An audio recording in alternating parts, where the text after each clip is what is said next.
السلام علیکم ورحمۃ اللہ وبرکاتہ،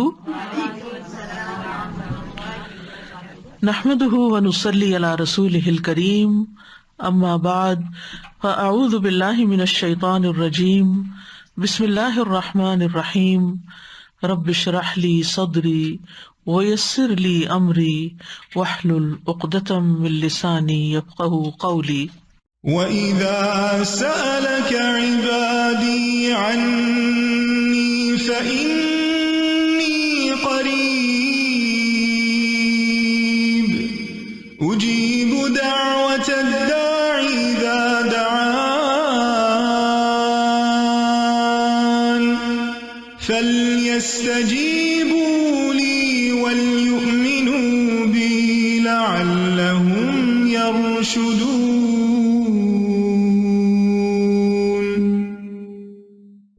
اور جب میرے بندے آپ سے میرے بارے میں سوال کریں تو کہہ دیجئے بے شک میں قریب ہوں، میں پکارنے والے کی پکار کا جواب دیتا ہوں۔ جب وہ مجھے پکارے تو ان کے چاہیے کہ وہ بھی میرا حکم مانیں اور مجھ پر ایمان رکھیں تاکہ وہ ہدایت پا جائیں۔ دعا کیا ہے؟ دعا اللہ رب العزت کو پکارنا ہے، اللہ تعالیٰ سے مانگنا ہے، اور انسان کا مانگنا کبھی ختم نہیں ہو سکتا۔ انسان ہر آن اپنے رب کا محتاج ہے، ہر حال میں مسلسل وہ اپنے رب سے مانگتا ہے اور اسے مانگتے رہنا چاہیے۔ دعا ایک طرح سے اپنے رب کے ساتھ دلی تعلق کا نام ہے، کبھی نہ ختم ہونے والا قلبی تعلق، اور مومن کی زندگی کا کوئی لمحہ اللہ کی یاد سے اور اللہ کی پکار سے خالی نہیں ہو سکتا۔ اللہ سبحانہ وتعالی دعائیں قبول کرتا ہے۔ اللہ تعالیٰ ہمارے قریب ہے، وہ ہماری سنتا ہے، وہ ہمارے دل کے اندر اٹھنے والے خیالات تک کو جانتا ہے، وہ ہماری سرگوشیوں اور مناجات کو سنتا ہے، وہ ہماری دعاؤں کو، ہمارے الحاح و زاری کو سنتا ہے۔ لہٰذا اگر ہم یہ چاہتے ہیں کہ ہماری دعائیں قبول ہوں تو ہمیں اصرار کے ساتھ دعا کرنی چاہیے، تکرار کے ساتھ دعا کرنی چاہیے، افتقار کے ساتھ، یعنی اپنی محتاجی ظاہر کرتے ہوئے کہ یا رب ہم محتاج ہیں، ہمیں تیری ضرورت ہے، تو ہمیں عطا فرما، تیرے سوا اور کوئی نہیں جو ہمیں کچھ دے سکتا ہو، اور کوئی نہیں جو ہماری مشکلات حل کر سکتا ہو۔ تو دعا کو جب دعا کے آداب کے ساتھ مانگا جاتا ہے تو دعائیں قبول ہوتی ہیں۔ تو آئیے آج ہم دیکھتے ہیں کہ دعا کے وہ کون سے آداب ہیں جن کی پابندی ہمیں کرنی چاہیے تاکہ اللہ سبحانہ تعالیٰ ہماری دعائیں قبول کر لیں۔ ہر کام کا ایک سلیقہ ہوتا ہے، ایک طریقہ ہوتا ہے، ایک قرینہ ہوتا ہے، ایک ادب ہوتا ہے، مینرز ہوتے ہیں، اور جب کوئی کام صحیح طریقے پر کیا جائے تو وہ صحیح نتائج بھی سامنے لاتا ہے۔ دعا کے آداب میں سے اہم ترین آداب، سب سے پہلے ہم باطنی آداب کی بات کریں گے کہ ہمارے اندر کیا ہونا چاہیے، ہماری سوچ میں کیا ہونا چاہیے۔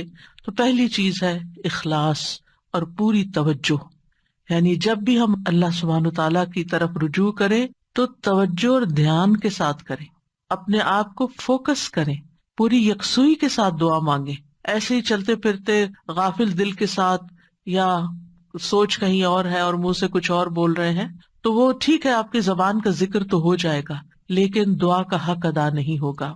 قرآن مجید میں اللہ تعالیٰ فرماتے ہیں وَادْعُوهُ مُخْلِصِينَ لَهُ الدِّينَ، اور اس کے لیے دین کو، عبادت کو خالص کرتے ہوئے اس کو پکارو، یعنی جب اس سے دعا کرو تو پھر اپنے اندر اخلاص پیدا کرو۔ رسول اللہ صلی اللہ علیہ وسلم نے فرمایا اللہ سے قبولیت کے یقین کے ساتھ دعا مانگا کرو کہ اللہ تعالیٰ ضرور قبول کرے گا، اور جان لو کہ اللہ غافل اور لہو و لعب میں مشغول دل کی دعا قبول نہیں فرماتا۔ یعنی اگر آپ توجہ نہیں کرتے اللہ تعالیٰ کی طرف، آپ دھیان نہیں دیتے، آپ کا دل کہیں اور مشغول ہے، صرف زبان سے ہی آپ تکرار کیے چلے جا رہے ہیں، تو وہ کافی نہیں، ایسی دعا فائدہ نہیں دے گی۔ دعا کے لیے توجہ ضروری ہے۔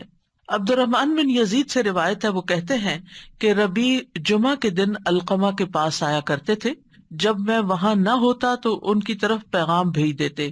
تو ایک دفعہ جب وہ آئے، میں وہاں نہ تھا، تو علقمہ مجھ سے ملے، مجھ سے کہا کیا تم نے دیکھا نہیں کہ ربیع کیا بات کہتے ہیں؟ وہ کہتے ہیں کیا تم دیکھتے نہیں کہ لوگ کتنی زیادہ دعائیں کرتے ہیں اور ان کی کتنی کم قبول ہوتی ہیں؟ یہ اس لیے ہوتا ہے کہ اللہ عز و جل خالص دعاؤں کے علاوہ کوئی اور دعا قبول نہیں کرتا۔ یعنی جب تک آپ خالص ہو کے توجہ کے ساتھ دعا نہیں کرتے تو وہ اپنے ہدف تک نہیں پہنچتی، اس کا مقصد پورا نہیں ہوتا، کیونکہ وہ آپ صرف کہہ رہے ہوتے ہیں، مانگ نہیں رہے ہوتے. تو آپ کو مانگنا ہے، اور مانگنے کے لیے عاجزی بھی چاہیے، مانگنے کے لیے دل کی تڑپ بھی چاہیے، اور خلوص بھی چاہیے، اور بار بار کی تکرار بھی چاہیے، اور اصرار بھی چاہیے. وہ کہتے ہیں کہ میں نے کہا کیا عبداللہ نے بھی یہی نہیں کہا؟ انہوں نے پوچھا کہ عبداللہ نے کیا کہا ہے؟ انہوں نے کہا کہ عبداللہ نے بیان کیا کہ اللہ کسی لوگوں کو سنانے والے، یعنی جو شخص کسی کو سنانے کے لیے دعا کرتا ہے، ریاکار اور ہنسی مذاق سے دعا کرنے والے کی دعا قبول نہیں کرتا، صرف اس دعا کرنے والے کی دعا قبول کرتا ہے جس کے دل سے دعا نکلتی ہے، خلوص کے ساتھ دعا نکلتی ہے.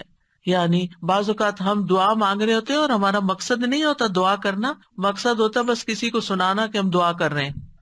یعنی وہ ہماری صرف ایک بات ہی ہوتی ہے، دعا نہیں ہوتی. دعائیہ انداز میں ایک بات کر رہے ہوتے ہیں. تو بات کرنا کچھ اور ہے اور دعا کرنا کچھ اور ہے. اور لوگوں کو سنانا یا لوگوں کو دکھانا، یا جب لوگ سن رہے ہوں تو اس وقت دعائیں کرنا اونچی اونچی آواز میں، اور جب تنہائی میں بیٹھے ہیں اکیلے ہیں تو کوئی دعا ہی نہیں، یا بہت مختصر سی دعا ہے. تو باطنی آداب میں سے کیا ہے کہ جب ہم اکیلے ہوں، تنہائی میں ہوں، پھر ہم اللہ سے کیا باتیں کرتے، کتنی توجہ کے ساتھ بات کرتے ہیں. دوسری بات یہ ہے کہ سچے دل سے دعا کرنا. امام احمد بن حنبل رحمہ اللہ سے کہا گیا کہ ہمارے اور رحمان کے عرش کے درمیان کتنا فاصلہ ہے؟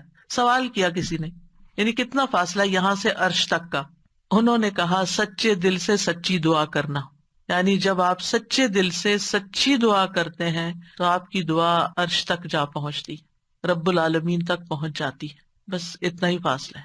انی قریب، اللہ تعالیٰ قریب ہے، دور نہیں ہے، اسی لیے وہ سنتا ہے ہماری.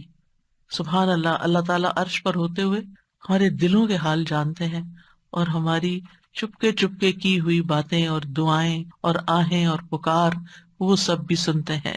پھر قبولیت کے یقین کے ساتھ دعا کرنا. نبی صلی اللہ علیہ وسلم نے فرمایا تم میں سے کوئی شخص اس طرح دعا نہ کرے کہ اے اللہ اگر تو چاہے تو میری بخشش کر دے، اگر تو چاہے تو مجھ پر رحم کر دے، اگر تو چاہے تو مجھے روزی دے دے. نہیں، بلکہ پختگی کے ساتھ سوال کرنا چاہیے، کیونکہ اللہ جو چاہتا ہے کرتا ہے، اللہ پہ کوئی جبر کرنے والا نہیں. تو پکی پکی دعا کرے کہ اللہ تعالیٰ یہ چاہیے، ایسا ہی چاہیے، اصرار کے ساتھ، تکرار کے ساتھ، خلوص کے ساتھ. اور پھر قبولیت دعا کے بارے میں پریشان نہ ہو کہ ہم نے تو خلوص بھی اور تکرار، اصرار سب کچھ کر لیا، پھر بھی ہماری دعا قبول نہیں ہوئی. عمر بن خطاب کہتے ہیں میں دعا کی قبولیت کے بارے میں پریشان نہیں ہوتا، بلکہ میں دعا کے بارے میں پریشان ہوتا ہوں. تو جب تمہارے دل میں دعا مانگنے کا خیال ڈال دیا جاتا ہے کہ مانگو، تو دعا کی قبولیت اس کے ساتھ ہی ہوتی ہے، یعنی قبولیت بھی ساتھ ہی آ جاتی ہے. تو اس لیے قبولیت ہو جائے گی اگر تم نے مانگ لیا، اپنا فرض پورا کر لیا. پھر یہ کہ خشوع و خضوع اور عاجزی کے ساتھ دعا کرنی چاہیے، یعنی دل کو حاضر کر کے اللہ سبحانہ تعالیٰ کے سامنے اپنی بندگی کا اظہار کر کے کہ میں کچھ نہیں ہوں، میں بہت کمزور انسان ہوں، میں فقیر ہوں، تو بادشاہ ہے، میرے ہاتھ میں کچھ نہیں، ہر چیز کا مالک تو ہے. جب انسان اس طرح اپنی عاجزی کو ظاہر کر کے دعا کرتا ہے تو بھی دعا قبول ہوتی ہے. ابو موسیٰ اشعری کہتے ہیں ہم ایک سفر میں رسول اللہ صلی اللہ علیہ وسلم کے ساتھ تھے. جب ہم کسی وادی میں اترتے تو لا الہ الا اللہ اور اللہ اکبر کہتے اور ہماری آواز بلند ہو جاتی تو نبی صلی اللہ علیہ وسلم نے فرمایا اے لوگو اپنی جانوں پر رحم کرو، کیونکہ تم کسی بہرے یا غائب کو نہیں پکار رہے، وہ تو تمہارے ساتھ ہی ہے، بے شک وہ سننے والا تم سے بہت قریب ہے، بے شک وہ سننے والا بہت قریب ہے. انہ سمیع قریب تبارک اسمہ وتعالی جدہ، اس کا نام برکتوں والا ہے اور اس کی عظمت بہت ہی بڑی ہے. پھر یہ کہ اپنی بے بسی اور اللہ تعالیٰ کی نعمتوں کا اقرار کرتے ہوئے دعا کرنا. ہمیں زکریا علیہ السلام کے بارے میں پتہ چلتا ہے قرآن مجید سے کہ انہوں نے کہا قال ربی انی وہن العظم منی واشتعل الرأس شیبا ولم اکن بدعائک ربی شقیا. اے رب میری ہڈیاں کمزور ہو گئی ہیں، میرا سر بڑھاپے سے بھڑک اٹھا ہے، بال سفید ہو گئے ہیں، اور اے میرے رب میں تجھ سے مانگ کر کبھی نامراد نہیں ہوا. یعنی میرے اینڈ پر کوئی چیز کام نہیں کر رہی، لیکن تیرے اینڈ پہ سب کچھ کام کرتا ہے، لہٰذا میں ابھی بھی مایوس نہیں ہوں۔ دعا میں جب کچھ چیزیں جمع ہو جاتی ہیں تو پھر دعا قبولیت کا درجہ پاتی ہے، جس میں اللہ تعالیٰ کی بارگاہ میں اپنی کمزوری، اپنی محتاجگی، اپنی عاجزی کا اظہار کرنا، عاجزی اور انکساری، لاچاری اور بے بسی، پھر ساتھ ساتھ اللہ کی تعریف بھی کرنا، یعنی ایک طرف اپنی کمزوری کا ذکر کرنا، اللہ میں تو گناہ گار ہوں اور تو بخشنے والا ہے، اللہ میں تو اپنی جان پہ ظلم کرنے والا ہوں اور تو ہم پر مہربان ہے، یعنی ایک طرف اپنی کمزوری کا اظہار اور دوسری طرف اللہ کی رحمت اور اللہ تعالیٰ کی بہترین صفات کا اقرار، وہ ساتھ ساتھ چلے۔ پھر اس کی نعمتوں کا اقرار کہ اللہ تو نے مجھے یہ بھی نعمت دی میرے مانگے بغیر، تو نے مجھے یہ بھی عطا کر دیا میرے مانگے بغیر، تو مجھے یہ بھی عطا کر دے، یعنی پھر اپنی حاجت رکھے۔ یعنی اس سے دعا کے اندر ایک خوبصورتی پیدا ہو جاتی ہے، یعنی مانگنے والے کا جو انداز ہوتا ہے اس پر بھی بہت ڈپینڈ کرتا ہے۔ اب دیکھیں ایک شخص آپ کے پاس آتا ہے اور روڈلی بات کرتا ہے اور اپنی کوئی ضرورت بتاتا ہے، آپ کیا کریں گے؟ ٹھہر جاؤ، کرتے ہیں تو ہماری خبر لیتے ہیں۔ آپ شاید کر بھی لیں کچھ اس کے لیے، لیکن اس محبت سے نہیں۔ ایک شخص آتا ہے، وہ بڑی محبت سے آپ سے بات کرتا ہے، آپ کے احسانات کا ذکر کرتا ہے، آپ کی کوئی تعریف کر دیتا ہے اور اس کے بعد اپنی کوئی ضرورت رکھتا ہے، تو آپ اپنے وسعت سے بڑھ کے بھی شاید اس کی مدد کر دیں۔ تو جب بندے اور بندے کے بیچ میں یہ معاملہ ہے تو جو اصل بادشاہ ہے اس کا کتنا حق بنتا ہے کہ ہم اس کی نعمتوں کا اقرار کریں، اس کی تعریف کریں اور سچے دل سے اس کی حمد و ثنا بیان کریں۔ اور پھر خاص طور پر یہ کہ انسان اپنے گناہوں کا اعتراف کرے کہ یا اللہ میں گناہ گار ہوں۔ ایک تو ہوتا ہے نا جو اوپر اوپر سے ہم کہتے رہتے ہیں ہم تو بڑے گناہ گار ہیں، وہ والا گناہ گار نہیں، جو اصلی والا اپنے کسی گناہ کو یاد کر لیں، یا اللہ مجھ سے یہ بھی زیادتی ہوئی ہے، میرے منہ سے یہ لفظ نکل گئے تھے، فلاں شخص کو میں نے ہرٹ کر دیا تھا، یا اللہ میری نماز لیٹ ہو گئی تھی، مجھے قرآن بھی صحیح نہیں پڑھنا آتا، میں نے پتہ نہیں اور کون سی غلطیاں کی ہیں جو مجھ سے زیادہ تو جانتا ہے، میں تو کر کے بھی بھول چکی ہوں، لیکن تو معاف کرنے والا ہے۔ حضرت سلیمان علیہ السلام نے کیا کیا تھا؟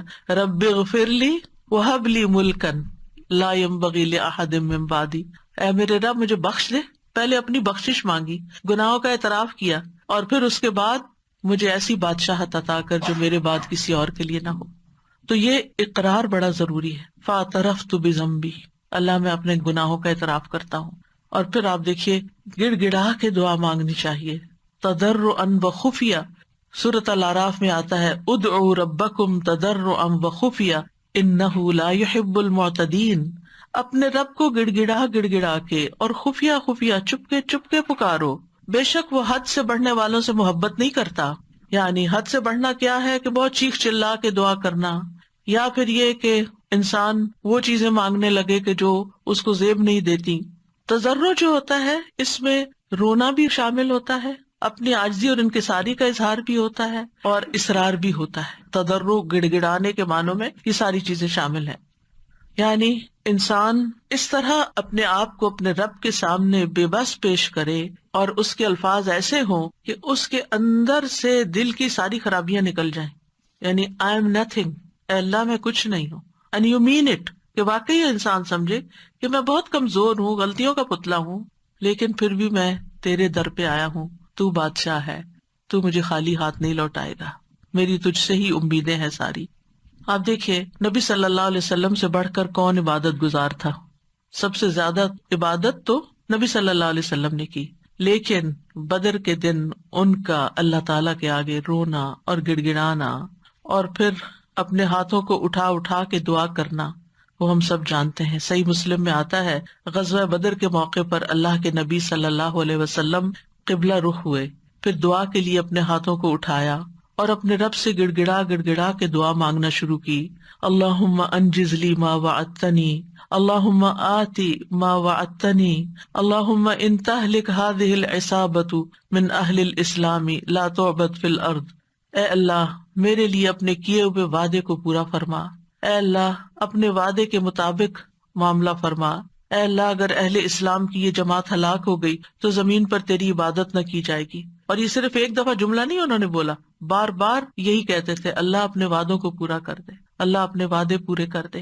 آپ صلی اللہ علیہ وسلم برابر اپنے رب سے اپنے ہاتھ دراز کیے ہوئے، ہاتھ اٹھا کے قبلے کی طرف منہ کر کے دعا مانگتے رہے، یہاں تک کہ آپ کی چادر آپ کے شانے سے گر پڑی، یعنی کندھے پہ جو چادر اڑی تھی وہ نیچے گر گئی، یعنی اتنا ہاتھ اٹھایا کہ وہ چادر بھی گر گئی. بس ابو بکر رضی اللہ عنہ آپ کی طرف آئے، آپ کی چادر کو اٹھایا، اسے آپ کے کندھے پہ ڈالا، پھر آپ کے پیچھے سے آپ کو لپٹ گئے اور عرض کیا اللہ کے نبی، آپ کی اپنے رب سے دعا کافی ہو چکی، ان قریب وہ آپ سے کیے ہوئے اپنے وعدے کو پورا فرمائے گا. اگر ہم سے کسی نے وعدہ کیا ہو کہ میں تمہارا یہ کام کر دوں گا، اگر ہم سے اللہ نے وعدہ کیا ہو کوئی کہ یہ ہو جائے گا، تو پھر اس کے بعد ہماری دعائیں کتنی ہوگی؟ ہم تو دعا ہی نہیں کریں گے، ہم کہیں گے وہ تو آلریڈی کانٹریکٹ ہو چکا ہے، وعدہ ہو چکا ہے، اب تو ہو ہی جائے گا نا، بس ہو ہی جائے گا، اب کیا فکر، اب ٹکٹ لے لی ہے، ویزا لگ گیا ہے، اب تو عمرے پہ جانا پکا ہو گیا ہے، ہو ہی جائے گا. نہیں، یہ ٹکٹ اور ویزا نہیں لے کے جاتا آپ کو، یہ اللہ کا اذن، اللہ کی طرف سے رحمت، اللہ کی طرف سے عنایت آپ کو لے کے جاتی ہے. اور جب تک آپ اس کے گھر تک پہنچ نہیں جاتے، مسلسل دعا کرتے رہیں، مانگ مانگ کے اللہ سے نیکیوں کے موقع لیتے رہیں. کسی بھی موقع پر کوئی بھی نیکی کا کام کرنا ہو، اب مثلا نماز پڑھنے جا رہے ہیں آپ، تو آپ اللہ تعالیٰ سے دعا کریں، اللہ تعالیٰ نماز تو پڑھنے جانی، خوشبو آپ نے ڈالنا ہے، میرا دل آپ نے لگانا ہے، میرے لیے اس نماز کو آنکھوں کی ٹھنڈک آپ نے بنانا ہے، اس نماز میں میری محبت آپ نے ڈالنی ہے. کیونکہ نیکی کے کام بھی فار گرانٹیڈ نہ لیا کریں کہ ہاں ہو جائیں گے، بس یہ تو فرض ہے نا، ادا کر لیں گے، وضو کر لیا نا، جانماز بچھی ہوئی، کیا مشکل ہے، میں چلی جاؤں گی. نہیں، وہاں تک جانے کی توفیق بھی اللہ دیتا ہے، اور اچھا سا کام کرنے کی توفیق بھی اللہ تعالیٰ ہی دیتا ہے. اس لیے اس سے مانگتے رہے، چھوٹی چھوٹی چیزیں، یعنی جو بھی کام کرتے رہے، کھانا پکانے جا رہے ہیں تو دعا کریں یا اللہ بہت اچھا سا بن جائے. کوئی بھی کام، کسی سے کوئی ڈیل کرنے جا رہے ہیں، بازار جا رہے ہیں، کچھ خرید رہے ہیں، کچھ بھی کر رہے ہیں، تو دل میں اللہ تعالیٰ کو پکارتے رہیں، اللہ تعالیٰ سے کنیکشن ڈیولپ کریں، اللہ تعالیٰ سے راز و نیاز کیا کریں، اللہ تعالیٰ کو اپنے دل کے قریب محسوس کیا کریں. قریب و مجیب، وہ قریب بھی ہے، جواب بھی دیتا ہے، دعائیں قبول کرتا ہے. اور پھر چپ کے یہ جو دعاؤں کی قسمیں جو میں نے ذکر کی ہیں ابھی، یہ ساری خفیہ دعائیں، دل میں، دائیں بائیں کسی کو نہیں پتا آپ کیا کر رہے ہیں، لیکن مانگتے چلے جائیں. زکریا علیہ السلام کے بارے میں اللہ تعالیٰ نے خاص طور پہ فرمایا، ذکر رحمت ربک عبدہ زکریا اذ نادى ربہ نداء خفیا. یہ آپ کے رب کی اس رحمت کا ذکر ہے جو اس نے اپنے بندے زکریا پر کی، جب اس نے اپنے رب کو چپ کے پکارا، چپ کے کسی کو نہیں پتا کیا مانگ رہے ہیں. اللہ تعالیٰ نے قرآن میں کھول دیا کیا مانگا، کیسے مانگا، سب کچھ ہمیں بتا دیا، وہ اپنے رب کو بتا رہے تھے. تو انسان کو چاہیے کہ پوشیدہ دعائیں بھی کرے، کیونکہ اللہ تعالیٰ کو یہ پسند ہے. اللہ سے وہی انسان تنہائی اور علیحدگی میں سرگوشی کرتا ہے جس کو یہ یقین ہو کہ اللہ تعالیٰ اس کے بہت قریب ہے. حسن بن ابی حسن کہتے ہیں کہ ہم نے اپنے زمانے میں ایسے لوگ پائے جو اپنے نیک اعمال میں سے جس عمل کو مخفی رکھنے پر قدرت رکھتے، اس کو اتنا مخفی رکھتے کہ کسی کو پتہ نہیں چلتا تھا، چھپا کے عمل کیا کرتے تھے. اور دعا بھی اس میں سے ایک ہے، یعنی آپ دعا کریں چپ کے چھپا کے، صرف اپنے رب کے ساتھ شیئر کریں. آپ دیکھیں آپ اپنے سیکریٹس کس کے ساتھ شیئر کرتے ہیں؟ جس سے آپ کو سب سے زیادہ محبت ہوتی ہے، جو آپ کے سب سے زیادہ قریب ہوتا ہے، صرف فزیکلی نہیں، جو آپ کے دل کے قریب ہوتا ہے. تو اللہ سے بڑھ کر ہمارے دل کے قریب کون ہو سکتا ہے؟ اور اللہ سے بڑھ کر ہمیں محبت کس سے ہونی چاہیے؟ سب سے زیادہ محبت بھی اسی سے، اور سب سے زیادہ قربت کا احساس بھی اسی کے ساتھ، اور پھر سب سے زیادہ راز و نیاز بھی اسی کے ساتھ، مناجات بھی اسی کے ساتھ. تو جب انسان چپ کے دعا کرتا ہے تو اس کے بہت سے فائدے ہوتے ہیں. ایک تو انسان کے ایمان میں اضافہ ہوتا ہے کہ اللہ تعالیٰ خفیہ دعا سنتا ہے. دوسرا یہ ہے کہ اللہ سبحانہ و تعالیٰ رب کائنات ہے، بادشاہ ہے. کسی بادشاہ کے دربار میں جا کے آپ کیسے بات کرتے ہیں؟ کس ٹون کے ساتھ، کتنا لاؤڈ؟ کبھی کسی کو دیکھا کہ کسی ڈگنیٹری کے پاس جا کے چیخ چلا کے بات کر رہا ہو؟ نہیں. اللہ سبحانہ و تعالیٰ کے سامنے تو ہمارا ادب اور احترام اور بھی زیادہ ہونا چاہیے. یعنی اللہ سے محبت کا مطلب یہ نہیں کہ ہم پھر اللہ تعالیٰ سے ایسے باتیں کریں جیسے کسی بچے سے باتیں کر رہے ہیں، جیسے اپنے بچوں سے لاڈ کر رہے تھے، ایسے تھوڑی. ادب، احترام. پھر آپ دیکھیے کہ جب انسان چپ کے اور ادب احترام کے ساتھ بات کرتا ہے تو اس میں اخلاص بھی زیادہ ممکن ہوتا ہے. تو یہ چند آداب تھے، باطنی آداب. اب ظاہری آداب. ظاہری آداب میں آپ دعا تو کبھی بھی کہیں بھی مانگ سکتے ہیں، وضو ہو یا نہ ہو، لیکن اگر آپ کی کوئی خاص دعا ہے، کوئی خاص حاجت ہے، کوئی خاص بات ہے، تو پھر آپ باوضو ہو کے، پاک صاف ہو کے اللہ تعالیٰ کی حضور فارملی بیٹھ کے نماز پڑھ کے پھر خاص طرح دعا کریں. یعنی یہ مستحب عمل ہے، فرض نہیں ہے، لازم نہیں ہے. کیونکہ آپ دیکھیے کہ جب انسان باوضو ہوتا ہے نا تو اس کی کیفیت اور ہوتی ہے، تو اس اچھی کیفیت کے ساتھ آپ جب مانگتے ہیں تو قبولیت کے زیادہ امکانات ہوتے ہیں. لیکن اگر کوئی وضو نہ کر سکے کوئی حرج نہیں. ابو عامر رضی اللہ عنہ جب شہید ہوئے تو ابو موسیٰ اشعری رضی اللہ عنہ نے آ کر نبی صلی اللہ علیہ وسلم کو خبر دی اور کہا کہ ابو عامر نے کہا تھا کہ آپ صلی اللہ علیہ وسلم کے پاس جا کر کہنا کہ میرے لیے استغفار کریں. تو اب وہ شہید ہو چکے ہیں. آپ نے پانی طلب کیا، وضو فرمایا، پھر اپنے ہاتھ اٹھا کر دعا کی، اے اللہ ابو عامر کی مغفرت فرما. کیا ہمیں اگر کوئی دعا کے لیے کہتا ہے، ہم نے بھی کبھی ایسا اہتمام کیا؟ پھر ہم اپنی اور رسول اللہ صلی اللہ علیہ وسلم کی امت کے لیے جو خیر خواہی ہے اس کا فرق دیکھ لیں کہ کوئی اگر ہمیں کہتا ہے کہ ہمارے لیے دعا کر دیں تو ہم اس کو الٹا بوجھ سمجھ لیتے ہیں. اور اس حدیث سے یہ بھی پتہ چلتا ہے کہ کسی کو اپنی بخشش کی دعا کے لیے کہنے میں کوئی حرج نہیں، اور خاص طور پر اپنے قریبی دوستوں اور اپنے بچوں کو یہ وصیت بھی کرنی چاہیے کہ خصوصاً مرنے کے بعد ہماری بخشش کی دعا ضرور کریں. سب سے بہترین تحفہ جو ہم کسی میت کو بھیج سکتے ہیں وہ اس کے لیے دل سے کی ہوئی بخشش کی دعا ہے. آج کل تو بس ایک رواج چل پڑا ہے کہ کوئی فوت ہوتا ہے گروپ میں ڈال دیتے ہیں اور سارے اٹھا کے کٹ پیسٹ کر کے دعائیں پیسٹ کرتے جاتے ہیں اور فارغ ہو جاتے ہیں، اور بیٹھ کے آرام سے سکون سے توجہ سے دعا نہیں کرتے کہ جانے والے کو اس وقت پتہ نہیں کیسی ضرورت ہوگی ہماری دعا کی. تو ہمارے خلوص کا یہ تقاضا ہے کہ ہم اپنے پیاروں کے لیے بہت اہتمام کے ساتھ دعا کریں کہ ہم دنیا میں ہوں یا نہ ہوں، اور خصوصاً جب والدین چلے جائیں دنیا سے تو وہ اور زیادہ ہماری دعاؤں کے محتاج ہو جاتے ہیں. پھر اسی طرح دعا کرتے وقت قبلہ رخ ہو جانا افضل ہے، یہ بھی مستحب ہے. نہ ہو کوئی بات نہیں، کسی بھی جگہ کسی بھی طرف رخ کر کے آپ دعا کر سکتے ہیں. نبی صلی اللہ علیہ وسلم نے ایک جمعہ کے دن بارش کی دعا مانگی تھی. اس وقت آپ کا چہرہ مشرق کی طرف تھا، قبلے کی طرف نہیں، کیونکہ آپ جمعے کا خطبہ دے رہے تھے. تو جمعے کے خطبے میں پھر اپوزٹ ڈائریکشن پہ انسان کھڑا ہوتا ہے، تو آپ نے دیر اینڈ دین دعا مانگ لی.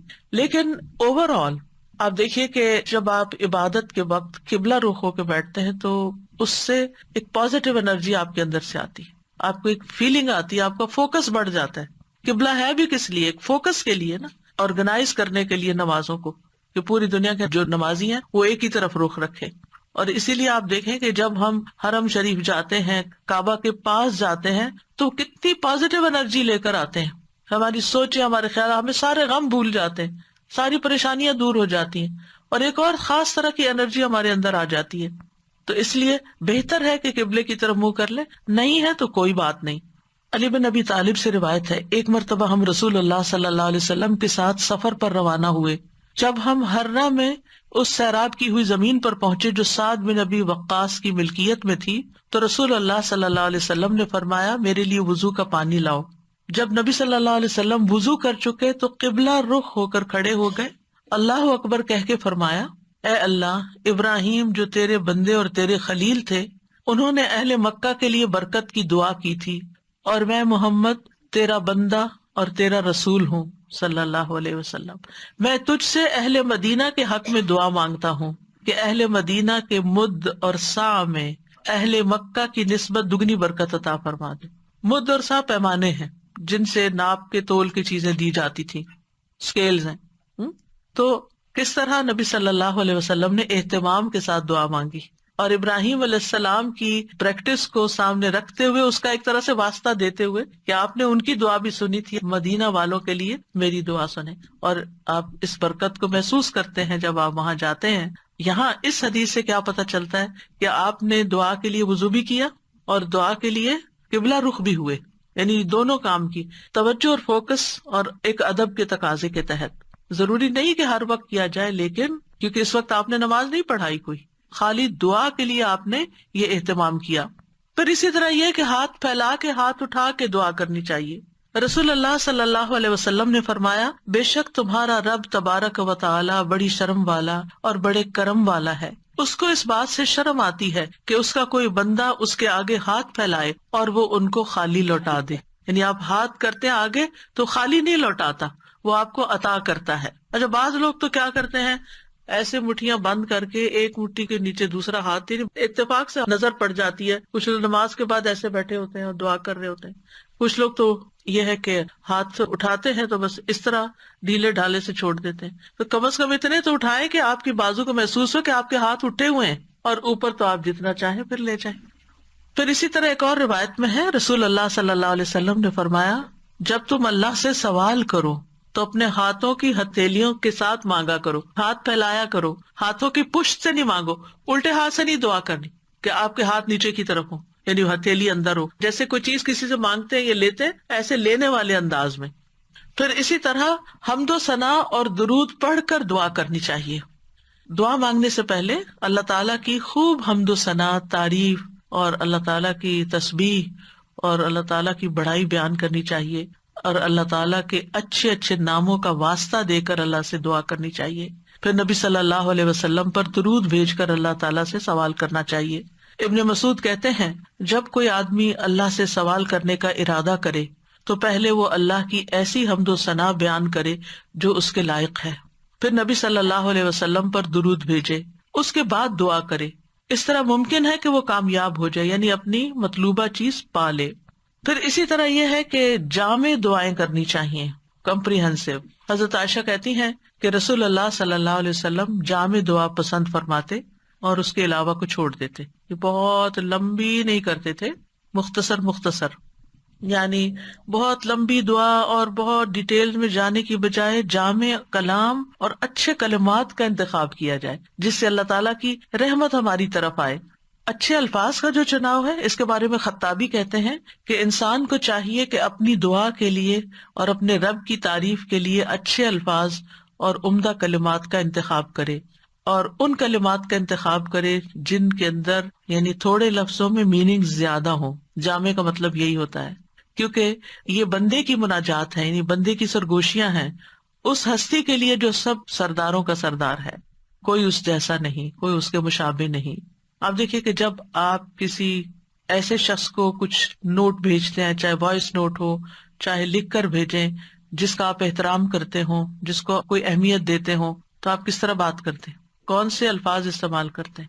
سب سے اچھے الفاظ استعمال کرتے ہیں، خوبصورت انداز میں بات کرتے ہیں. اور اگر آپ کو اپنی بات پسند نہ آئے تو آپ کیا کرتے ہیں؟ میسج ڈیلیٹ کرتے، تو یہ ٹھیک نہیں ہے، دوبارہ کرتے ہیں اور ایسے انداز میں بات کرتے کہ دوسرے کو سمجھ آ جائے.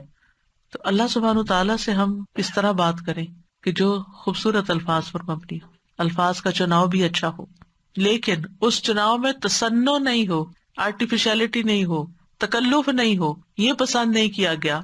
ابن عباس کہتے ہیں کہ دعا میں قافیہ بندی سے پرہیز کرنا، یعنی پوئٹری نہیں بنا لے دعا کو، کیونکہ میں نے رسول اللہ صلی اللہ علیہ وسلم اور آپ کے صحابہ کو پایا کہ وہ ہمیشہ اس سے اجتناب کرتے تھے. پھر اسی طرح دعا میں مبالغے سے پرہیز کرنا چاہیے. رسول اللہ صلی اللہ علیہ وسلم نے فرمایا، ان قریب اس امت میں ایسے لوگ آئیں گے جو طہارت اور دعا میں مبالغہ کریں گے. طہارت میں مبالغہ کیا ہے کہ اب جیسے وضو کرنا ہے نا، تو اس کے لیے اتنا پانی گرانا اور دھوتے چلے جانا اور بار بار دھونا کہ ابھی صاف نہیں ہوئے، ابھی میرا خیال ہے ہم پاک نہیں ہوئے. نہیں، اس میں انسان کو اعتدال اختیار کرنا چاہیے. نبی صلی اللہ علیہ وسلم تھوڑے سے پانی سے پورا وضو کر لیا کرتے تھے. اور اسی طرح دعا میں مبالغہ آرائی جو ہے وہ بھی پسندیدہ نہیں ہے. پھر اپنے گناہوں کا اعتراف کر کے توبہ استغفار کر کے دعا کرے. نبی صلی اللہ علیہ وسلم نے فرمایا، ایک بندے نے گناہ کیا اور کہا، اے میرے رب، میں نے گناہ کیا تو مجھے بخش دے. اس کے رب نے فرمایا، کیا میرا بندہ جانتا ہے کہ اس کا کوئی رب ہے اور گناہ کی وجہ سے سزا بھی دیتا ہے؟ میں نے اپنے بندے کو بخش دیا، کیونکہ میرے بندے کا یہ یقین تھا کہ میرا رب بخشش فرمانے والا ہے، اسی لیے وہ میرے پاس آیا بخشش مانگنے کے لیے، تو میں نے اس کو بخش دیا. دعا کرنے والے کو پہلے اپنے لیے دعا کرنی چاہیے، پھر اپنے قریب والوں کے لیے، پھر دور والوں کے لیے. جیسے قرآن مجید میں آتا ہے ابراہیم علیہ السلام کی دعا، ربنا اغفر لی ولوالدی وللمؤمنین یوم یقوم الحساب. اللہ مجھے بخش دے، میرے والدین کو بخش دے اور سارے مومنوں کو بخش دے قیامت کے دن. رسول اللہ صلی اللہ علیہ وسلم جب کسی کا ذکر کرتے ہوئے اس کے لیے دعا کرتے تو پہلے اپنے لیے کرتے. پھر اسی طرح تکرار اور اصرار سے دعا کرنی چاہیے. نبی صلی اللہ علیہ وسلم جب دعا کرتے تو 3 مرتبہ دعا کرتے، ہر دفعہ نہیں، لیکن جو خاص دعائیں ہوتی. رسول اللہ صلی اللہ علیہ وسلم نے فرمایا، جو شخص 3 مرتبہ اللہ سے جنت مانگے، جنت کہتی ہے اللہم ادخلہ الجنہ، یعنی آپ جب نماز میں یا بعد میں دعا کرتے ہیں کہ اللہم انی اسألک الجنہ، اللہم انی اسألک الجنہ، اللہم انی اسألک الجنہ، تو جنت کہتی ہے اللہم ادخلہ الجنہ. پھر اسی طرح جو بھی ضرورت ہو اس کے لیے صرف ایک آدھ دفعہ دعا کر کے چھوڑ نہ دی جائے، بلکہ کثرت سے مانگتے رہیں. ابو درداء کہتے ہیں جو کثرت سے دروازہ کھٹکھٹاتا ہے قریب ہے اس کے لیے کھول دیا جائے، جو کثرت سے دعا مانگتا ہے قریب ہے کہ اس کی دعا قبول کر لی جائے. پھر اسی طرح پوری کوشش لگا دینی چاہیے، اللہ کی رحمت سے مایوس نہیں ہونا چاہیے. یہ نہیں کہنا چاہیے کہ 20 سال ہو گئے یہ دعا کرتے ہوئے ابھی تک قبول نہیں ہوئی. نہیں، مانگتے رہیں. ہر دعا کی قبولیت کا ایک وقت ہے. یعقوب علیہ السلام کی دعا کتنے سالوں میں جا کے قبول ہوئی، بعض کہتے ہیں 40 سال بعد، اس سے بھی زیادہ بتاتے ہیں. اسی طرح ابراہیم علیہ السلام کی جو دعا نبی صلی اللہ علیہ وسلم کے بارے میں تھی، کئی ہزار سال کے بعد وہ قبول ہوئی. پھر اسی طرح باقی پیغمبروں کی بھی جو دعائیں ہیں، یعنی ہم دیکھتے ہیں دونوں طرح سے معاملات ہیں، فوری طور پر بھی اور تاخیر سے بھی، کیونکہ یہ اللہ تعالیٰ کو پتہ ہے کہ ہمارے لیے کیا بہتر ہے. کیونکہ بعض اوقات اگر ہماری کوئی دعا فوری قبول ہو جائے تو ہو سکتا ہے کہ وہ ہمارے لیے نقصان دہ ہو جائے. پھر حلال روزی کا اہتمام کرنا. نبی صلی اللہ علیہ وسلم نے ایک شخص کا ذکر کیا جو طویل سفر کرتا ہے، پریشان ہے اور اس کے بال خاک آلود ہو رہے ہیں. وہ اپنے ہاتھ آسمان کی طرف پھیلا کر کہتا ہے اے رب اے رب، حالانکہ اس کا کھانا حرام، اس کا پینا حرام، اس کا پہننا سب حرام چیزوں سے ہے، اسے حرام ہی سے خوراک دی گئی، پھر اس کی دعا کیسے قبول ہو؟ اس کا یہ مطلب نہیں کہ اگر انسان سے اتنے گناہ ہو چکے ہیں یا وہ حرام کام کرتا رہا ہے تو اب دعا ہی نہ کرے. نہیں، پھر بھی دعا کرے اور اس غلطی کا اعتراف کر کے پھر اللہ سے مانگے تو انشاءاللہ اس کی دعا بھی قبول ہوگی. پھر اسی طرح جب انسان خوشحالی کی حالت میں ہو، آسودگی ہو، سب کچھ ہے، پھر بھی دعائیں مانگے کہ اللہ ان نعمتوں کو برقرار رکھنا، اور خاص طور پر آخرت کی مانگتا رہے. رسول اللہ صلی اللہ علیہ وسلم نے فرمایا جو شخص چاہتا ہو کہ اللہ خوشی اور غم کے وقت اس کی دعا قبول کر لے تو اسے چاہیے کہ وہ خوشحالی اور آسودگی میں بکثرت دعا کرے. پھر یہ ہے کہ بد دعا نہ کی جائے، نہ اپنے لیے نہ اپنے اہل و عیال کے لیے. وہ آتا ہے نا کہ وَيَدْعُ الْإِنسَانُ بِالشَّرِّ دُعَاءَهُ بِالْخَيْرِ وَكَانَ الْإِنسَانُ عَجُولًا. اور انسان برائی کی اسی طرح دعا کرتا ہے جیسے وہ بھلائی کی دعا کرتا ہے، یعنی بد دعا کر لیتا ہے اپنے لیے، اور انسان بہت جلد باز ہے. رسول اللہ صلی اللہ علیہ وسلم نے فرمایا اپنے اوپر بد دعا نہ کرو، نہ اپنی اولاد پر بد دعا کرو، نہ اپنے خادموں پر بد دعا کرو، نہ اپنے مال پر بد دعا کرو. کہیں ایسا نہ ہو کہ قبولیت کی گھڑی ہو جس میں اللہ تعالیٰ سے کچھ مانگا جائے اور وہ قبول کر لے.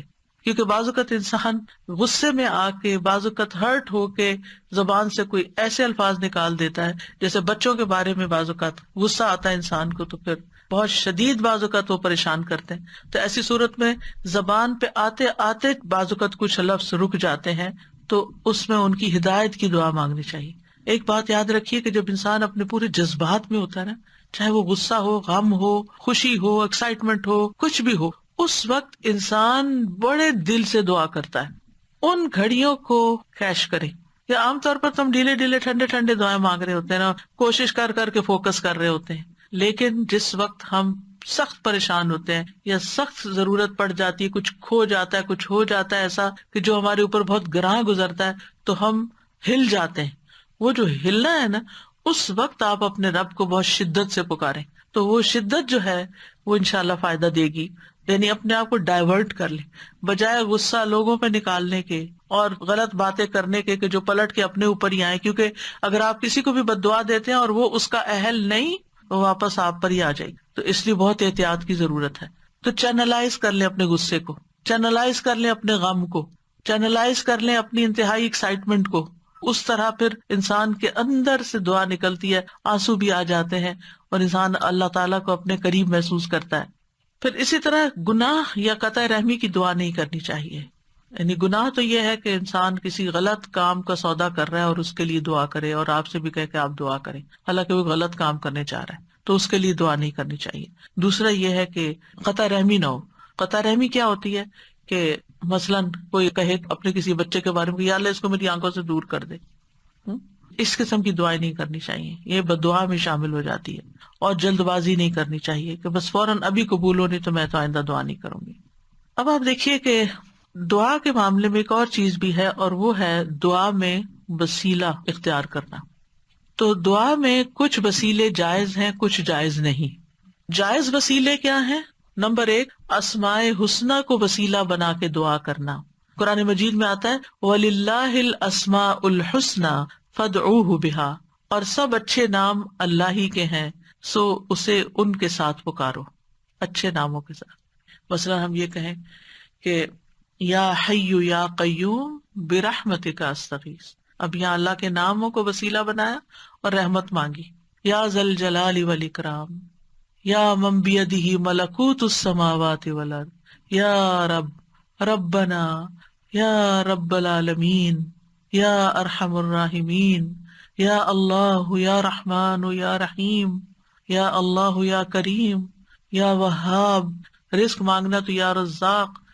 اس طرح اللہ تعالیٰ کے ناموں کو وسیلہ بنا کے آپ دعا کر سکتے ہیں۔ کچھ تو وہ نام ہیں جن میں اسم اعظم بھی ہے، اور نبی صلی اللہ علیہ وسلم نے ان ناموں کے ساتھ دعا کی ہے جو مشہور یا حیّ یا قیوم وغیرہ۔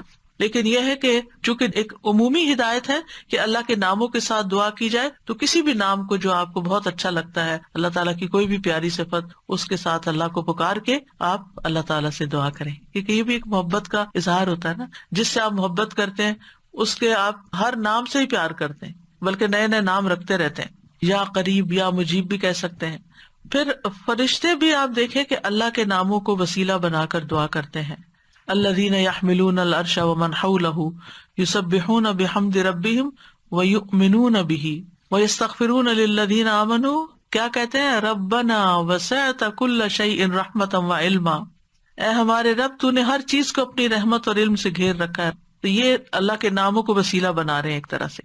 اس کے بعد کہتے ہیں فاغفر للذین تابوا، اللہ جو توبہ کرتے ہیں، واتبعوا سبیلک، تیرے رستے پہ چلتے ہیں، ان کو بخش دے، وقہم عذاب الجحیم، اور انہیں جہنم کے عذاب سے بچا لے۔ انبیاء علیہ السلام بھی اللہ کے ناموں کا وسیلہ اختیار کرتے ہیں۔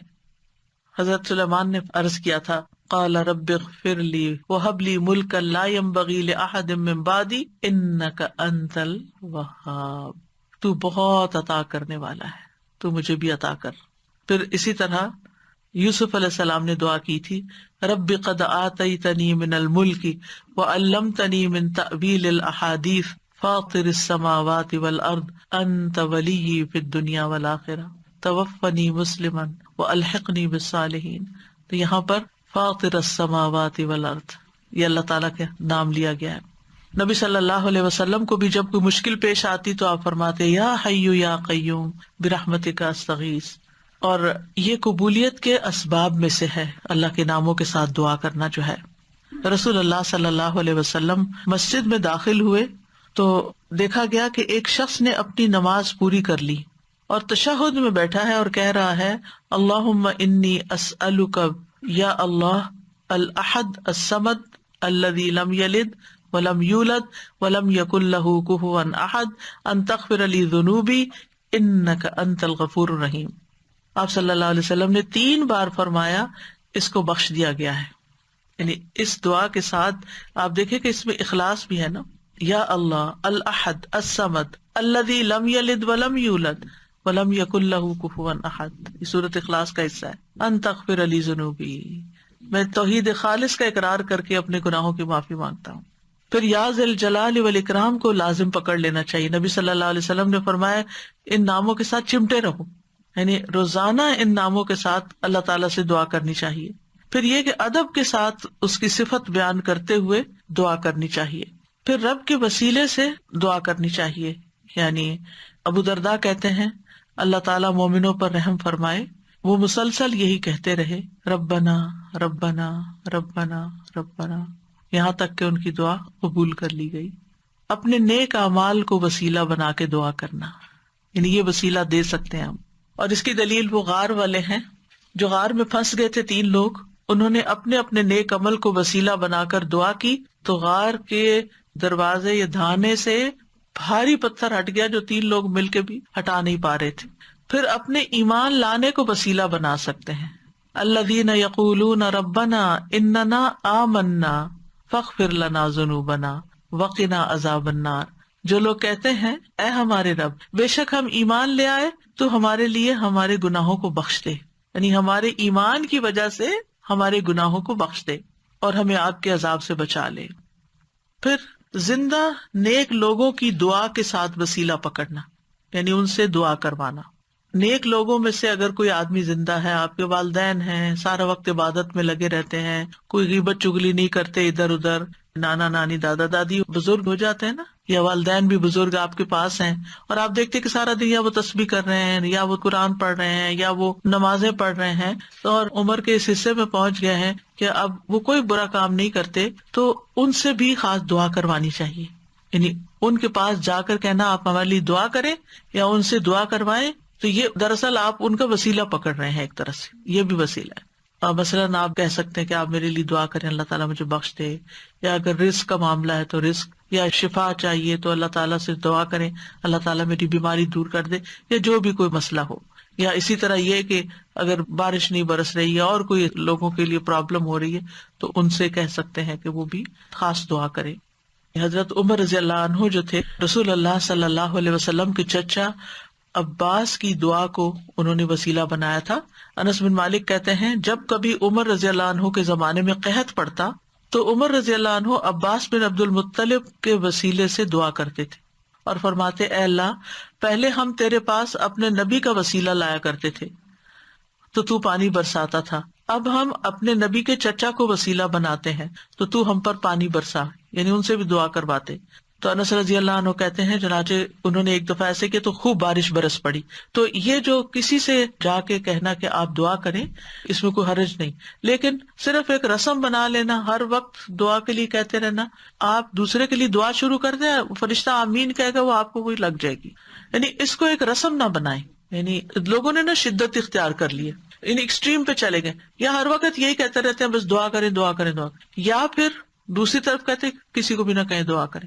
تو یہ دونوں چیزیں ٹھیک نہیں، اعتدال میں رہیں.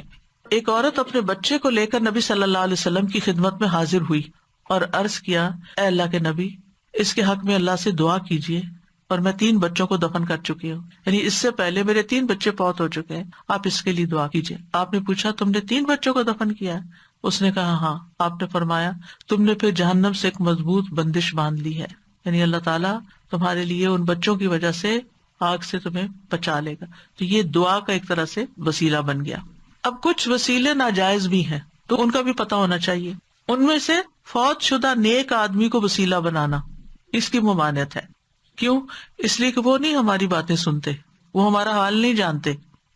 قرآن مجید میں سورۃ فاطر میں آتا ہے والذین تدعون من دونہ ما یملکون من قطمیر ان تدعوہم لا یسمعوا دعاءکم وَلَوْ سَمِعُوا مَا اسْتَجَابُوا لَكُمْ وَيَوْمَ الْقِيَامَةِ يَكْفُرُونَ بِشِرْكِكُمْ وَلَا يُنَبِّئُكَ مِثْلُ خَبِيرٍ. اور وہ جنہیں تم اس کے سوا پکارتے ہو وہ کھجور کی گٹلی کے چھلکے کے مالک بھی نہیں ہے. کتنی باریک سی، آپ رمضان آ رہا ہے نا تو کھجوریں کھائیں گے تو وہ چھلکا ضرور اتار کے دیکھیں کہ کیا چیز ہو، ہاتھ سے مسل دے تو نظر بھی نہیں آتا. یعنی اللہ کے سوا کوئی اتنی چیز کا بھی اصل مالک نہیں ہے. یہ ہم مانتے ہیں ہمارے پاس جو کچھ اللہ نے ہمیں دے رکھا ہے. فرمایا اگر تم انہیں پکارو تو وہ تمہاری پکار سنتے ہی نہیں. یہ جو لوگوں نے ایک ڈھنگ بنا رکھا ہے نا بزرگوں کی قبروں پہ جا کر ان سے کہتے ہیں آپ ہمارے لیے دعا کریں، پھر وہ فوت ہو چکے ہیں وہ کیسے سن سکتے ہیں؟ آپ کو اگر کوئی بے ہوش کر دے تو آپ کو کوئی بات نہیں سنائی دیتی، آپ سوئے پڑے ہو تو آپ کو سنائی نہیں دیتی، تو آپ فوت ہو کے کیسے کسی کی باتیں سننا شروع ہو گئے؟ اور اگر وہ سن بھی لیں تو تمہیں جواب نہیں دے سکتے. اگر وہ سن لیں اللہ چاہے تو کسی کو بھی سنوا سکتا ہے. اور خاص طور پر جب میت کا حساب کتاب ہو رہا ہوتا ہے شروع میں تو اس وقت وہ جوتوں کی چاپ وغیرہ سنتا ہے. اگر اس وقت کوئی کہے کہ اس وقت میں اس نیک انسان سے کہتا ہوں اور یہ سن رہا ہے کیونکہ جوتوں کی چاپ سن رہا ہے تو میری بات بھی سن لے گا، مستجابوا لکم، وہ تمہیں جواب نہیں دے سکتے، تمہارے لیے کچھ کر نہیں سکتے. اس وقت ان کو اپنی پڑی ہے، ان کا تو اپنا امتحان ہونے لگا ہے، وہ تمہارے لیے کہاں سے دعائیں کریں گے. اور قیامت کے دن تمہارے اس شرک کا انکار کر دیں گے. اور آپ کو خوب خبر رکھنے والے اللہ کی مانند کوئی بھی خبر نہیں دے سکتا. یہ اللہ تعالیٰ نے آپ کو بتایا ہے کہ یہ ممکن نہیں کہ مردے سے آپ جا کے کہو کہ آپ ہمارے لیے دعا کریں. اچھا بعض لوگ کہتے ہیں وہ شہید ہوتے ہیں، تو شہید وہ ہوتے ہیں اور مردہ نہیں کہتے اس کو، لیکن ان کا بھی تعلق ہماری دنیا سے نہیں ہے، وہ اپنی جنتوں میں ہے. قرآن مجید میں ایسے لوگوں کی مذمت کی گئی ہے جو اپنے اور رب کے بیچ میں غیر اللہ کو وسیلہ بناتے ہیں. سورۃ الزمر میں آتا ہے الا للہ الدین الخالص والذین اتخذوا من دونه اولیاء ما نعبدهم الا لیقربونا الی اللہ زلفی ان اللہ یحکم بینہم فیما ہم فیہ یختلفون ان اللہ لا یہدی من هو کاذب کفار۔ خبردار، خالص دین صرف اللہ ہی کا حق ہے، اور وہ لوگ جنہوں نے اس کے سوا اور حمایتی بنا رکھے، اللہ کو چھوڑ کے اوروں کو اپنا مددگار سمجھ رکھا ہے، وہ کہتے ہیں ہم ان کی عبادت نہیں کرتے مگر اس لیے کہ یہ ہمیں اللہ سے قریب کر دیں۔ ہم بزرگوں کی قبر پہ اس لیے جاتے ہیں کہ وہاں زیادہ دعا قبول ہوتی۔ یہ کہاں سے پتا چلا آپ کو؟ الا لیقربونا الی اللہ زلفی، اچھی طرح قریب کر دیں، یقیناً اللہ ان کے درمیان اس کے بارے میں فیصلہ کرے گا جس میں وہ اختلاف کر رہے ہیں، بے شک اللہ اس شخص کو ہدایت نہیں دیتا جو جھوٹا اور بہت ناشکرا ہو۔ ایسے لوگ پھر کسی کی سنتے بھی نہیں۔ آپ کو معلوم ہے نا، دور جاہلیت میں لوگ بتوں کی پوجا کرتے تھے، وہ ان کو خدا نہیں سمجھتے تھے، وہ کہتے تھے یہ خدا کے اوتار ہیں اور ہم یہ سمجھتے ہیں کہ ان کی سفارش سنی جاتی۔ اور وہ بت کن کے ہوتے تھے؟ پاسٹ کے نیک لوگوں کے، جیسے قوم نوح نے بت بنا لیے تھے۔ لیکن یاد رکھیے جو آیت ہم ریپیٹڈلی ہر روز سنتے ہیں اور ہر روز اس کا معنی جانتے ہیں، اس میں وَإِذَا سَأَلَكَ عِبَادِي عَنِّي وَإِنِّي قَرِيب، کوئی واسطہ وسیلہ بیچ میں نہیں، میں خود اپنے بندے کے قریب ہوں، کسی اور کو بیچ میں لانے کی کیا ضرورت ہے؟ ڈائریکٹ اس کو پکارے، جیسے آپ اپنا کیس خود پیش کر سکتے ہیں کوئی اور نہیں آپ کے لیے کر سکتا۔ جو چوٹ آپ کو لگی ہوئی ہے، جو غم آپ کے دل میں ہے، وہ کسی اور نے نہیں ایکسپیرینس کیا، لہٰذا اس دکھی ٹوٹے دل کے ساتھ جب اللہ سے مانگیں گے تو کیوں نہیں سنے گا؟ ضرور سنے گا۔ اب دعا کی قبولیت کے کچھ اوقات، اگرچہ انسان ہر وقت دعا کر سکتا ہے لیکن کچھ ٹائم دوسرے ٹائمز کی نسبت زیادہ قبولیت والے ہوتے ہیں، جن میں سب سے پہلے آذان۔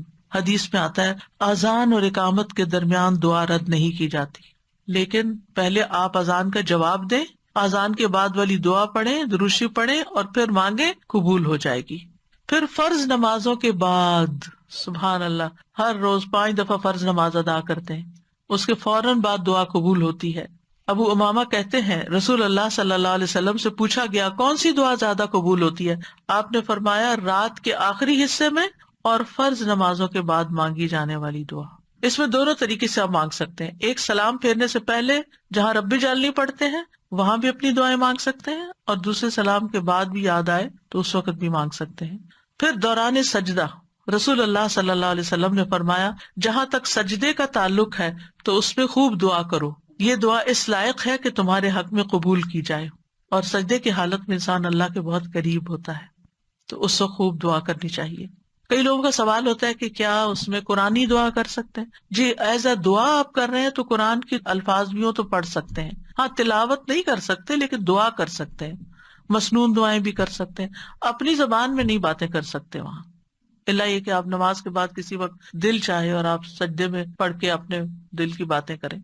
پھر رات کا آخری حصہ، فجر کی اذان سے پہلے کا وقت، نبی صلی اللہ علیہ وسلم نے فرمایا تمام اوقات سے زیادہ بندہ پچھلی رات میں رب کے سب سے زیادہ قریب ہوتا ہے، بس اگر تم سے ہو سکے تو تم اس گھڑی کو یاد کرنے والوں میں سے بن جاؤ تو ضرور بن جاؤ، یعنی اس وقت تم ضرور اللہ کو یاد کرو، اس وقت دعائیں کرو۔ پھر جمعہ کے دن ایک خاص گھڑی، ابو ہریرہ روایت کرتے ہیں رضی اللہ عنہ کہ رسول اللہ صلی اللہ علیہ وسلم نے جمعہ کے دن کا تذکرہ کیا، آپ نے فرمایا اس میں ایک گھڑی ایسی ہے کہ کوئی مسلمان بندہ نماز پڑھتے ہوئے اللہ سے جو بھی مانگتا ہے اسے ضرور عطا کر دیا جاتا ہے۔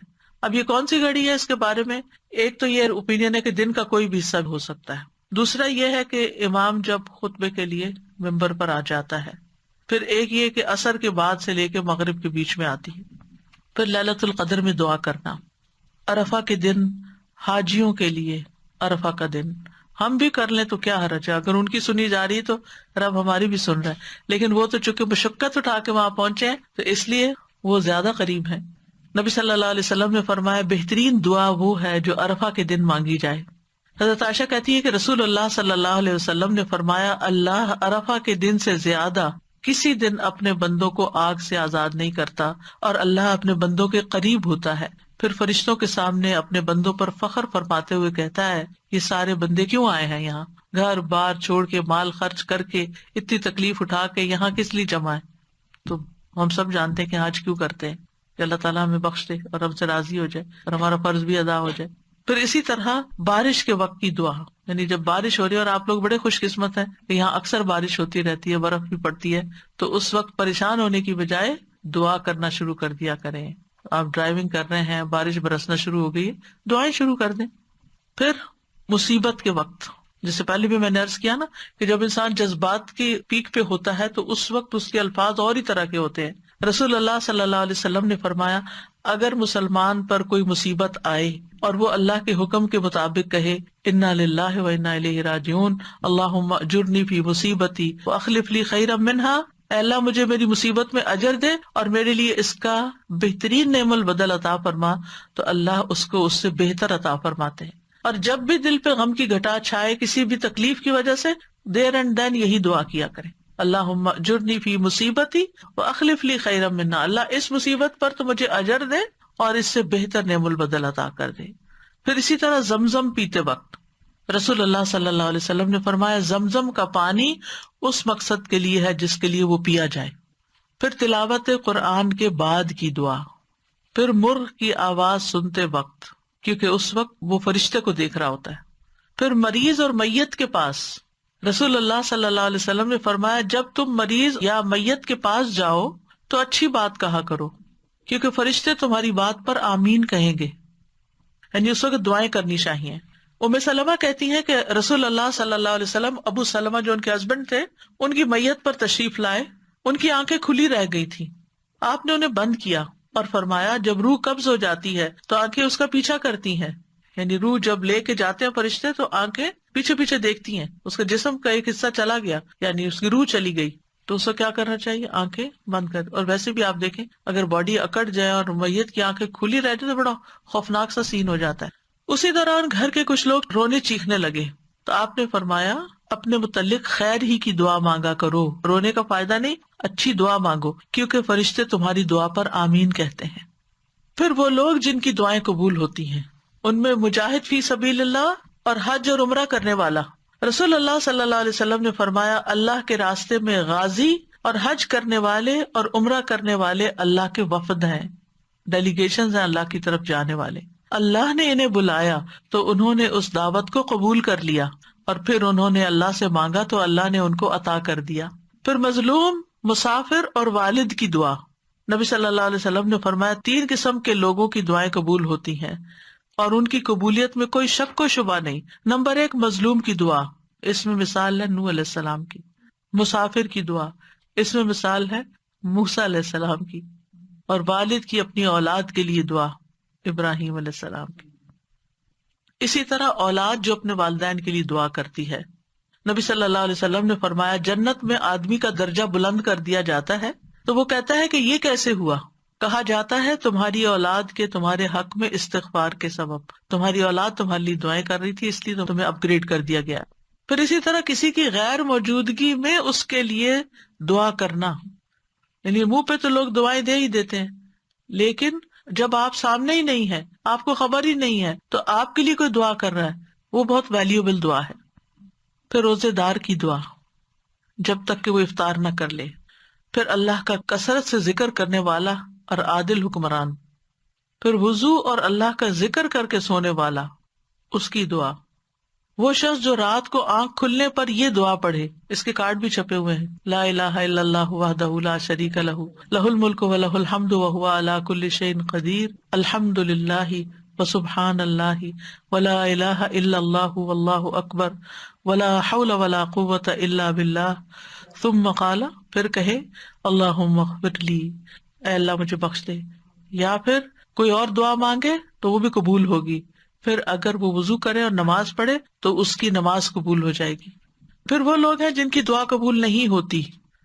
قرآن مجید میں آتا ہے فدعوا وما دعاء الکافرین الا فی ضلال. فدعوا، تم دعا کرو، اور کافروں کی دعا تو اکارت ہی ہے، کیونکہ وہ اللہ سے تھوڑی مانگتے ہیں. کوئی جیزس سے مانگ رہا ہے اور کوئی بتوں سے مانگ رہا ہے اور کوئی کسی سے کوئی کسی سے. اللہ کے لیے تو مخلص ہو کے اخلاص کے ساتھ دعا کرتے ہی نہیں ہے. اور اخلاص والی دعا کیا ہے؟ جو ہر شرک سے پاک ہو. پھر جو لوگ نیکی کا حکم نہ دیں اور برائی سے نہ روکیں، ان کی دعائیں قبول نہیں ہوتی. عائشہ رضی اللہ تعالیٰ عنہ کہتی ہیں ایک مرتبہ رسول اللہ صلی اللہ علیہ وسلم میرے پاس تشریف لائے تو مجھے آپ کے چہرے سے محسوس ہوا کہ آپ کی طبیعت میں کچھ گھٹن ہے. آپ نے وضو کیا اور کوئی بات کیے بغیر واپس چلے گئے. میں نے حجروں سے قریب ہو کر سنا تو آپ فرما رہے تھے اے لوگو بے شک اللہ عز و جل فرماتا ہے کہ نیکی کا حکم دیا کرو اور برائی سے روکا کرو، اس سے پہلے کہ تم مجھے پکارو اور میں تمہاری دعائیں قبول نہ کروں، تم مجھ سے سوال کرو اور میں تمہیں کچھ عطا نہ کروں، تم مجھ سے مانگو اور میں تمہیں نہ دوں۔ پھر اسی طرح ناسمجھ کو مال یا اختیار دینے والے کی دعا، قرآن مجید میں آتا ہے وَلَا تُؤْتُوا السُّفَهَاءَ أَمْوَالَكُمْ، یعنی بے وقوفوں کو اپنے مال مت دو، یعنی جن میں ان کو مینج کرنے کی صلاحیت نہیں ہے، نہ تجربہ کار لوگ، ان کو نہیں دو، پیسے ضائع کر دیں گے۔ تو بہرحال یہ کچھ آداب تھے، اور اس کے ساتھ ہی یہ کہ کون سے لوگ ہیں جن کی دعائیں قبول ہوتی ہیں، کون سے اوقات ہیں، کون سی جگہ ہیں، اور آخر میں یہ کہوں گی کہ ہمیں اللہ تعالیٰ سے کثرت سے دعا کرنی چاہیے، اس سے مانگتے رہنا چاہیے، کیونکہ ہم محتاج ہیں۔ دوسروں سے کہنے کی بجائے خود اللہ تعالیٰ سے زیادہ دعائیں کریں، دعا میں عاجزی اور افتقار ہونا چاہیے، اصرار ہونا چاہیے، اور پھر قبولیت کے اسباب اختیار کریں، یعنی جگہیں، ٹائم، یعنی کس قسم کی مناسبت ہے اس سے۔ تو اللہ تعالیٰ سے دعا ہے کہ وہ ہمیں دعا کرنا سکھا دے اور ایسی دعائیں کرنے کی توفیق دے جو ہمارے لیے قبولیت کا باعث ہوں۔ ہم اصرار سے مانگتے ہیں اللہ تعالیٰ سے، بار بار وہی بات چیت کرتے ہیں اور ضد بھی کرتے ہیں، لیکن ہمیں نہیں پتا کہ وہ چیز ہمارے لیے صحیح ہے کہ نہیں، تو ہم مانگتے رہیں تو اللہ تعالیٰ اس کے بدلے کیا کیا دے گا۔ کل کے لیکچر میں ہم نے پڑھا تھا کہ بعض اوقات آپ اصرار کر رہے ہیں، اللہ کو پتا یہ نہیں آپ کے لیے ٹھیک، لیکن چونکہ آپ دعا کر رہے ہیں، آپ عبادت کی حالت میں، آپ کو مناجات کی لذت مل رہی ہے، آپ کے بوجھ اتر رہے ہیں، آپ کے گناہ معاف ہو رہے ہیں، یعنی بعض اوقات دعا نہیں قبول ہوتی لیکن اس کے بدلے گناہ معاف ہو جاتے ہیں، بعض اوقات کوئی آنے والی مصیبت ٹال دی جاتی ہے، تو بعض اوقات اللہ تعالیٰ اس سے بہتر کوئی اور چیز آپ کو دے دیتا ہے۔ سو مینی ویز آف قبولیت دعا۔ السلام علیکم استاذہ جی، یہ جیسے زندگی میں بہت ناراضگیاں ہیں، ہسبینڈ سے لڑائی ہو گئی ہے اور ہسبینڈ کی اچانک ڈیتھ ہو گئی، تو پہلے تو اتنا لڑی ہوئی تھی کہ چھوڑ کے چلی گئی وہ، اور پھر پیر پکڑ کے معافیاں مانگی بعد میں، تو مطلب یہ کہ بعد میں معافی وہ پتہ نہیں ہسبینڈ نے معاف کیا یا نہیں، وہ تو جا چکے تھے، وہ کہتی ہیں کیا میری معافی ہو گئی ہوگی؟ ہسبینڈ کے لیے بھی کثرت سے دعا کریں اور اپنی بخشش کے لیے بھی کریں، اللہ معاف کرنے والا ہے۔ اللہ تعالیٰ کو وہ بندہ جو گناہ کرنے کے بعد پلٹ آتا ہے وہ بہت پسند ہے۔ ایک اور، جیسے جب ہم نماز پڑھ رہے ہوتے ہیں تو ایسے اللہ تعالیٰ کی بڑائی بیان کرتے ہیں، جیسے سبحان اللہ و بحمدہ عدد، تو وہ ہم درود شریف اس کے بعد پڑھیں اللہ کی بڑائی بیان کر کے؟ نماز کے اندر درود شریف اینڈ میں ہے، اتحیات کے بعد ہے، اس وقت ہوگا، اور اس کے بعد دعائیں ہوں گی۔ دعائیں رب جلی جو پڑھتے ہیں وہ درود شریف کے بعد ہی پڑھتے ہیں نا۔ جی جی، یہ کہہ کے بھی پڑھ سکتے ہیں نا، یا بدیع السماوات یا حیو یا قیوم انی اسألک، یہ بھی کہہ کے یہ بھی اسٹارٹ کر کے پڑھ سکتے ہیں، بالکل۔ جزاک اللہ۔ استاذہ جی، یہ جو کہتے ہیں نا کہ ہم اپنے والدین کے لیے دعائیں مانگتے ہیں تو ان کے جنت میں درجات اللہ تعالیٰ بلند کرتے ہیں، الحمدللہ ہم سب کی یہی ہوتا ہے کہ ہمارے ماں باپ اللہ کی رحمت سے وہاں ہو، نہ ہو تو پھر کہاں کیا ہوتا ہے، مطلب نکل آئیں گے جہاں کسی اور مشکل میں ہے تو ان کی پھر لگتی ہے ایمان کے ساتھ تو امید ہے نا یہی۔ نہیں، انشاءاللہ امید تو بالکل سب کو یہی ہوتی ہے کہ وہاں ہے، لیکن ہاں، لیکن یہ کہ اگر کہیں اللہ نہ کرے کہ کہیں اور بھی ہیں یا ان کا حساب سخت ہو رہا ہے یا کوئی اور ایسی مسئلہ آ گیا ان کو، تو اس سے نکل آئیں گے دعاؤں کی بدولت۔ آپ نے دیکھا ہوگا کئی لوگ خواب میں آتے ہیں اور خواب میں آ کے کہتے ہیں ہمارے لیے دعا کرو یا ہمارے لیے صدقہ کرو، یا اپنی کوئی پریشانی بتاتے ہیں، یا آپ ان کو برے حال میں دیکھتے ہیں تو پھر آپ ان کے لیے صدقہ اور دعا وغیرہ کرتے ہیں۔ تو میں کہیں پڑھ رہی تھی کہ کسی کے اوپر قرض تھا اور اس نے خواب میں اپنے بیٹے کو بتایا کہ میرے پیسے فلاں جگہ رکھے ہیں، اس سے قرضہ ادا کر دو، تو یہ اللہ کی مدد ہی ہوتی ہے۔ تو اچھے حال میں بھی انسان دیکھتا ہے، اچھے حال میں بھی دیکھتا ہے تو انشاءاللہ اچھے ہوں گے، لیکن یہ غیب کے معاملات ہیں جن کا ہمیں بہت کم علم دیا کوئی گیا، گارنٹی نہیں کہہ سکتا کسی کی بھی نہیں۔ میری امی نے جب قرآن لکھا تھا نا ترجمہ، تو انہوں نے خواب میں دیکھا تھا کہ ان کے والدین ہیں اور ان کو دو بڑی بڑی کرسیاں اور اس کے اوپر تاج پہنایا جا رہا ہے، تو اولاد کیوں نہ نیکیاں کرے پھر، اور ایسے بچوں کو اور ایسے اولادوں کو اللہ تعالیٰ توفیق دے کہ وہ ایسے نیک کام کریں جو ان تک ہمارے بڑوں سے بڑوں تک بخشش کا وسیلہ بنے۔ بالکل۔ بلکہ ایک ٹپ دوں گی، رمضان میں جو بھی صدقہ خیرات کریں اس میں ساتھ اپنے والدین کو بھی شامل کر لیں۔ استاد آپ نے شروع میں بتایا کہ ہم کسی کے لیے دعا مانگتے ہیں تو اس میں بس ہم ایک سرسری لفظ یوز کر دیتے ہیں، تو جب کوئی اچھا کام کرتا ہے یا بچے بھی کوئی بھی تو ہم اس وقت کہہ دیتے ہیں دعا، تو اس وقت کہہ سکتے اس طرح اس اوکے، یا اس وقت ہم کوئی خاص ادب کے ساتھ مانگیں؟ مطلب ادب اس وقت کیا ہوگا کہ الفاظ اچھے ہوں اور احترام ہو، یعنی ہر وقت وضو کرنا، ہر وقت قبلہ رخ ہونا، ہر وقت فارمل اس میں بیٹھ کے کرنا، یہ نہیں ممکن ہوتا. چلتے پھرتے اٹھتے بیٹھتے ہر حال میں آپ دل میں پکار سکتے ہیں. آپ نے ابھی ارشاد فرمایا کہ جب ہم ہتھیلیاں کھول کے ہتھیلیوں سے دعا مانگنی چاہیے. جی، تو جب ہم سجدے میں جیسے دعا قبول ہوتی تو ہمارے تو ہاتھ یوں ہوتے ہیں، تو ہم ان کو یوں کریں. نہیں، سجدے میں ہمیں نہیں پھیرنا. سجدے میں تو پوزیشن ہے نا سجدے کی، وہ تو آپ سجدہ کر رہے ہیں. جی اور اس میں دعا آ گئی. رائٹ. لیکن جب آپ دعا مانگ رہے ہیں تو اس وقت دعا کی پوزیشن میں آ جائیں گے، یعنی سجدے کے علاوہ جب دعا مانگ رہے ہیں. اور روزے پہ کہتے ہیں نبی صلی اللہ علیہ وسلم کہ وہ خود ہمارے سلام کا جواب دیتے ہیں. جی ہاں، تو ان کو ہمارا سلام پہنچایا جاتا ہے. پہنچایا جاتا جی ہاں. ہے. تو وہاں ہم نہیں ان کو وسیلہ بنا کے دعا مانگ سکتے. یہ کسی صحابی نے نہیں بنایا. اچھا. لیکن جب حضرت عمر نبی صلی اللہ علیہ وسلم کی وفات کے بعد دعا کروانے گئے تھے تو حضرت عباس کے پاس گئے تھے، قبر پہ نہیں آئے تھے. ٹھیک ہے. اوکے. سبحانک اللہم و بحمدک، اشہد ان لا الہ الا انت، استغفرک و اتوب الیک. السلام علیکم و رحمۃ اللہ وبرکاتہ.